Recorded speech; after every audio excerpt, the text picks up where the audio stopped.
Assalamu alaikum wa rahmatullah. Ekhlass Private School English.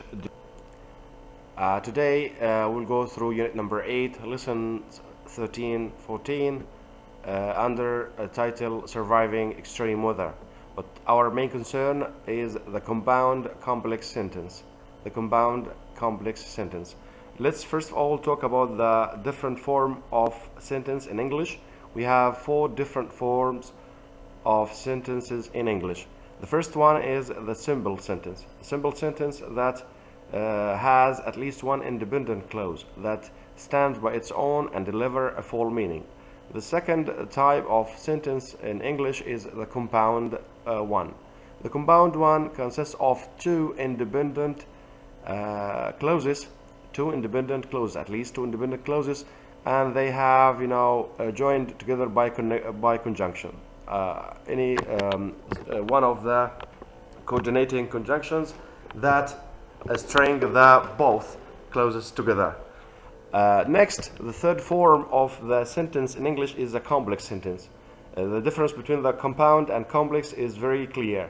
As we said before, the compound got two independent clauses, but the complex has one independent and one dependent clause. And here we should clear the difference between the independent and dependent clause. The independent clause is a clause that delivers a full meaning and it can stand by its own. But the dependent clause cannot stand by its own and it doesn't deliver a full meaning. And it has to be connected to other sentence to give a meaning. And now, our topic today is about the fourth form of sentences in English, which is compound complex sentence. Compound complex sentence. And this sentence, if we have this compound complex sentence, we should have at least two independent clauses and at least one dependent clause. Let's go throughout our first slide here. It's about compound complex sentences are the most complicated sentences as their name implies. A compound complex sentence has at least two independent clauses and at least one dependent clause. In simple terms, an independent clause can be a sentence on its own, as I said before, while dependent clause cannot. It doesn't stand by its own or cannot stand by its own, and if you read it, you understand nothing or you get no meaning out of it. Compound complex sentences help us express longer. That's the most complicated form of sentence in English, and it helps us to express longer, more complicated thoughts. It makes our talk more colorful and our talk is more rich with more parts than other sentences. That's why it's called compound complex. They are good tools for explaining complicated ideas or describing long chain of events. Here are, let's go, easy peasy lemon squeezy, two examples about the compound complex sentence here.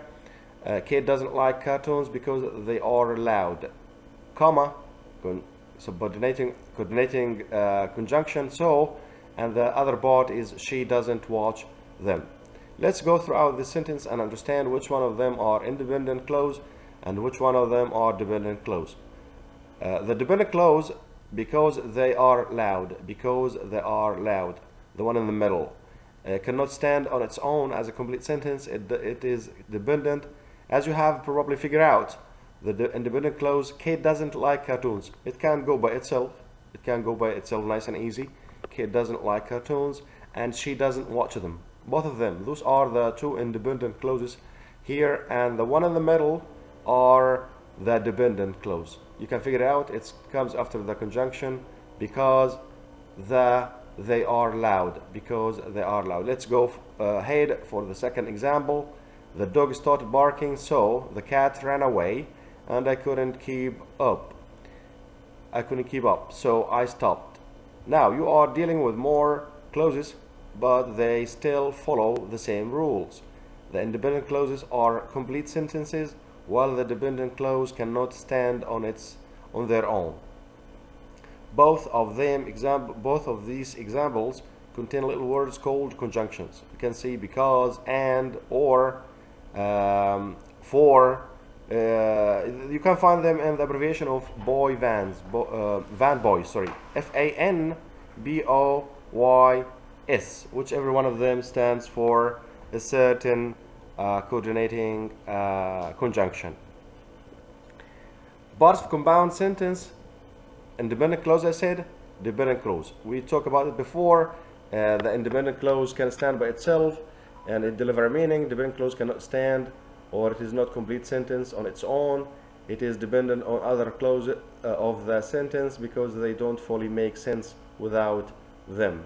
If you look at the red part here of our sentence, because they are loud, if you take it away from the sentence, it doesn't deliver any meaning. It can't stand by its own. But if you put in between, Kate doesn't like cartoons because they are loud, so she doesn't watch them. Conjunctions, those small words or those little connecting words that can put different phrases and clauses together. We use them to string clauses together. To show larger, more complex sentences. In compound complex sentence, we use conjunctions to string together most of our independent and dependent clauses. The most common conjunctions are and, or, and, but. There are different types of conjunctions that do different things, and there are more kinds of conjunctions than those covered here, but these are the important ones for compound complex sentence.